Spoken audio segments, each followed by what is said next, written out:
안녕하세요, 쿠메TV입니다. 쿠메TV 과탐 1에 대한 걸 2분 컷한 영상이 있었는데 그 영상이 여러분께 생각보다 많은 관심을 얻었고 추가목은 언제 해주시냐라는 댓글이 상당히 많아가지고 저희가 그 요청을 피드백 받아서 2분 컷 영상 2를 제작하게 되었습니다.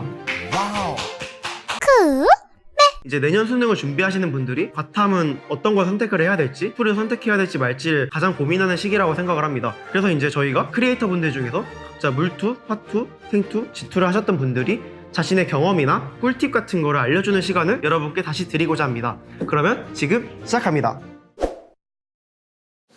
물리2는 올해 물리학 2로 정식 교과목명이 바뀌면서 내용 자체에도 변화가 많이 생겼는데요. 일단 빠진 내용에 대해 말씀을 드리면 기존 물리2에서 킬러 문제로 많이 출제되었던 반진동, 로렌츠 힘, 2차원 충돌, 리액턴스 이렇게 고난도로 출제될 수 있는 내용들이 많이 삭제가 됐고요. 또 추가해서 레이저나 충격파와 같이 간단하게 출제될 수 있는 부분도 많이 삭제가 됐어요. 추가된 내용도 있는데 추가된 내용은 원래 물리1에서 다루었던 케플러 법칙이나 물리빔, 일반 상대성 이렇게 물리1에서 킬러 주제로 다루었던 내용들이 추가됐어요. 그래서 전체적으로 봤을 때는 내용 자체는 기존의 물리2보다 많이 줄었다고 볼 수 있을 것 같습니다. 그렇다 보니 원래 기존 물리2는 적어도 고3 되기 전 겨울방학 때부터 공부하는 게 안정적이었는데 이제는 겨울방학 위에 결정을 해도 그렇게 늦지는 않은 것 같다고 생각이 돼요. 그리고 아직 물리2를 결정할지 말지 고민하는 학생이면 고3 때 모의고사를 보고 자신의 실력이 어느 정도인지 확인을 한 후 결정을 해도 크게 늦지 않을 것 같아요. 저 같은 경우도 4월 달에 더 높은 목표가 생겨서 원래 원과목을 하다가 2과목으로 바꿨는데 수능에서 괜찮은 성적을 받을 수 있었고 그래서 따르면 될 것 같습니다. 물리2는 원래도 정확하게 식을 세우고 계산하는 연습을 하는 게 중요했는데 개념이 더 줄었다 보니 문제풀이의 중요성이 더 높아진 것 같아요. 그래서 일단 풀어야 될 문제로는 제일 중요한 기출문제, 시중에는 기출문제집이 아마 하나밖에 없는 걸로 알아요. 그거는 최소한 3-4번은 푸시고 또 그 다음으로 중요한 게 실용특강. 실용특강을 소홀히 할 수 있는데 물리2는 연계가 되게 많이 되기 때문에 실용특강도 최소 3번은 푸시는 게 좋을 것 같아요. 또 사설문제. 물리2는 수요 자체가 적기 때문에 사설문제 공급도 많지는 않은데 입시 사이트나 아니면 시중 모의고사를 통해서 보완하시면 될 것 같아요. 화학2 과목의 경우에는 사실 그렇게 막 선택하라고 권장하고 싶은 과목은 아니에요.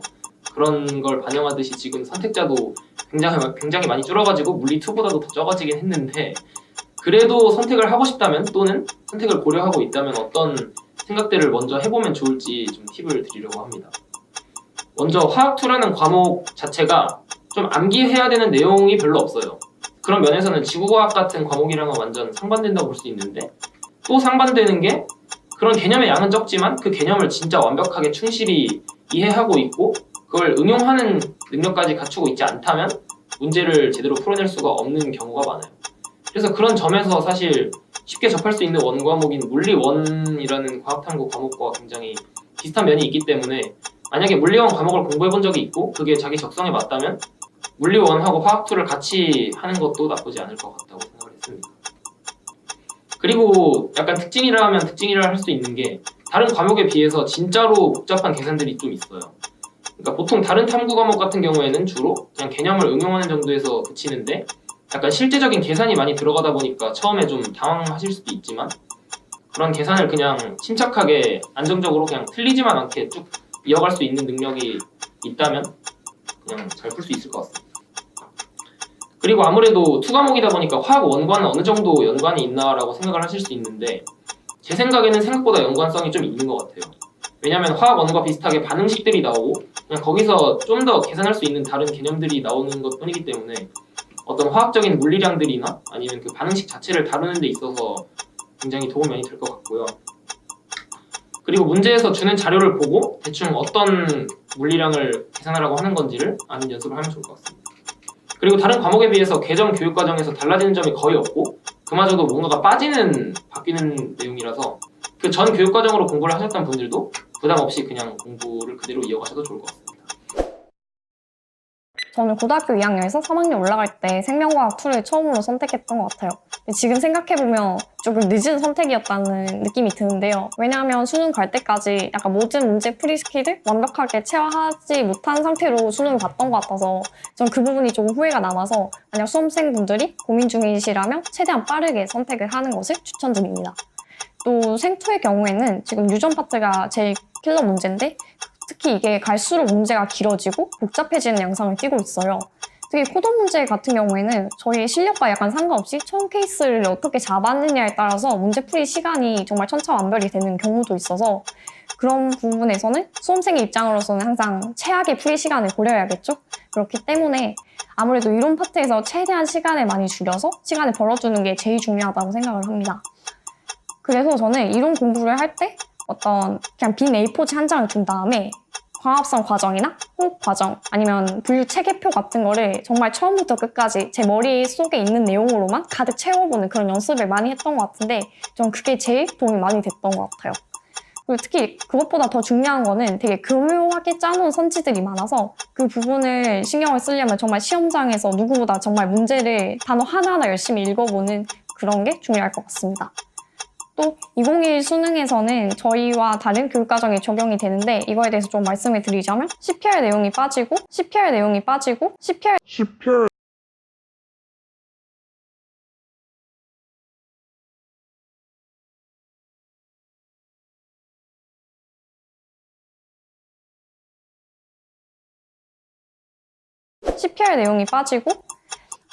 탄단지 내용이 추가된 걸로 알고 있어요. 그래서 탄단지에 대한 기출이 없어서 좀 걱정하시는 분들도 계실 텐데 그 부분은 원래 생원에 있던 게 올라왔던 거기 때문에 생원의 기출들을 참고하시면 좋을 것 같습니다. 그리고 투과목의 장점은 표점 그리고 응시 조건인 대학 그리고 가산점 등이 있을 텐데 이 부분은 자신이 어느 대학을 지원할 건지에 따라서 굉장히 달라지는 조건들이기 때문에 이 부분 꼭 확인하셨으면 좋겠고 또 지금 원 과목을 하시는 분들 중에서 목표한 등급이 나오거나 앞으로 발전 가능성이 있다라고 생각하시는 분들은 굳이 바꾸기보다는 본인의 원 과목 계속 하시는 게 더 좋을 거라고 생각이 듭니다. 최근에 이제 이번 연도부터 개정된 과목들이 상당히 많아졌는데 저는 이제 G2가 이 개정된 과목들에서 가장 많이 바뀌는 과목이라고 생각을 해요. 이제 기존에서는 세부적인 개념 같은 걸 많이 알아가서 그거에 대한 차이로 점수를 가려내는 게 G2의 핵심이었지만 이제부터는 지원의 좌표계 문제가 올라오고 또한 G2에서 여러 개념들이 사라지거나 아니면 지원으로 내려오는 현상들이 많이 일어났어요. 그러다 보니까 아무래도 물론 개념도 중요하지만 아무래도 자료 해석 능력 같은 거나 계산하는 능력 같은 걸 조금 더 키워서 발전을 시켜야 G2를 좀 더 잘 맞을 수 있을 거라고 생각을 해요. 예를 들어서 최근 이제 G2에 나오는 단순 계산 문제인 단열 감률이라든지 해파의 속도 같은 문제들을 충분히 계산 속도만 키워나가면 풀 수 있는 문제들이 상당히 많아져요.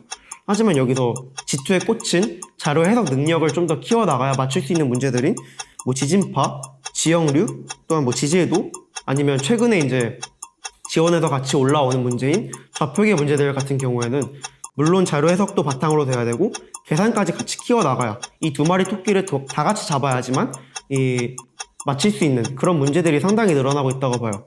그래서 저는 이제 G2를 공부할 때 가장 중요한 점은 당황하지 않고 침착하게 자료 해석과 동시에 계산까지 이루어지는 점, 바로 이 문장이 이제 G2를 가장 대변한다고 봅니다. 그래서 저는 어떻게 공부를 했냐면은 이제 수능을 한 달 정도 남은 시점부터 되게 시중에 문제들이 많이 돌아다녀요.